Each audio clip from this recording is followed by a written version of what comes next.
The Browns show they are a different team this year with their performance in a tie against the Steelers.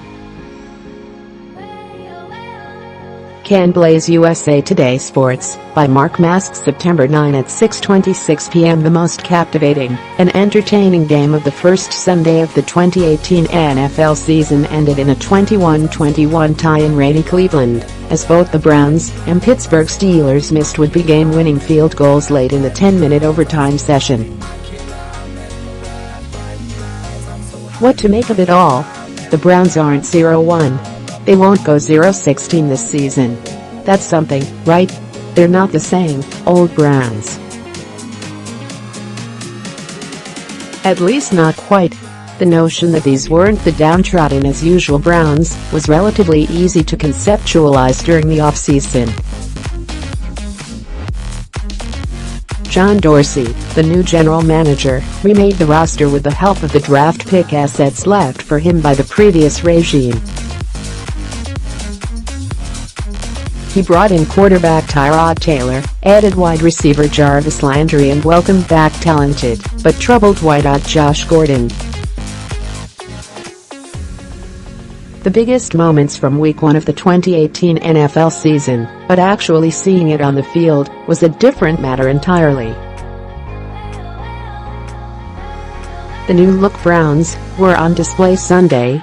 Being 0-0-1 doesn't mean much, of course.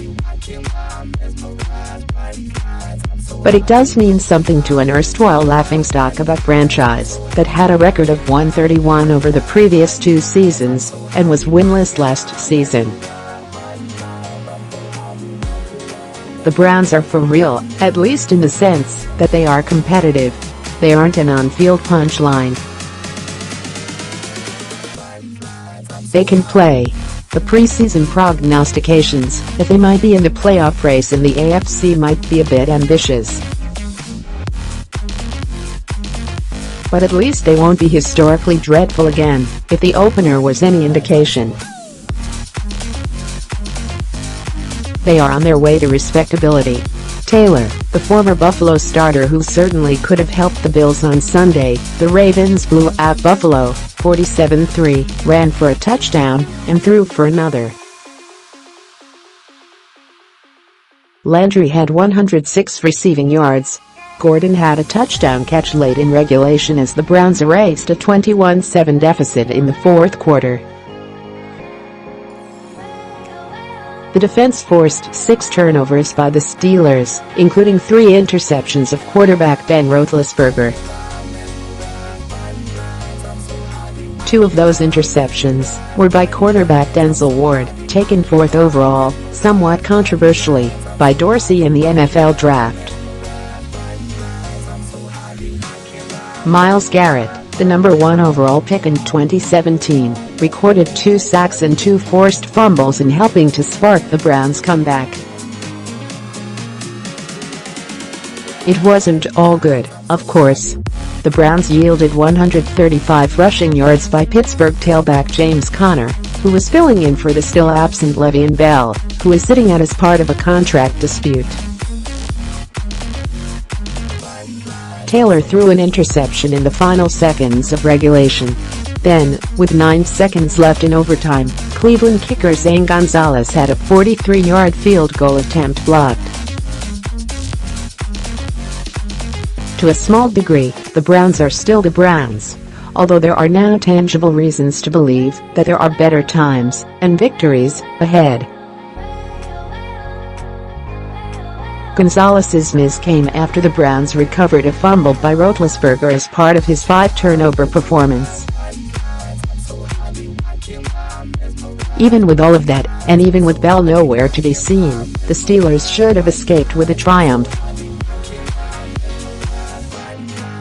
But their kicker, Chris Boswell, pulled a 42-yard field goal try wide left with 1:44 to play in overtime. It's not exactly the way that a team with Super Bowl aspirations wants to start the season. It was a tumultuous week in which some Steelers players were outspoken and critical about Bell not reporting to the team. He has not signed his franchise player deal, and his teammates clearly were not pleased that he was not on hand in Cleveland.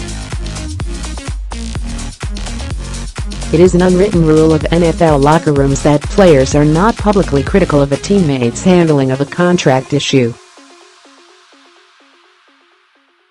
For Steelers players to have violated, that means that there are some deeper than usual issues at play. Connor's performance Sunday offset that to some degree. If not for Boswell's miss, the Steelers would be talking about how they managed to get a victory without Bell. But they didn't. They need him. He is one of the league's best and most versatile offensive players. And Bell needs the Steelers, unless he wants to stay home and make no money this season. He'll show up at some point, and then everyone should move on and go about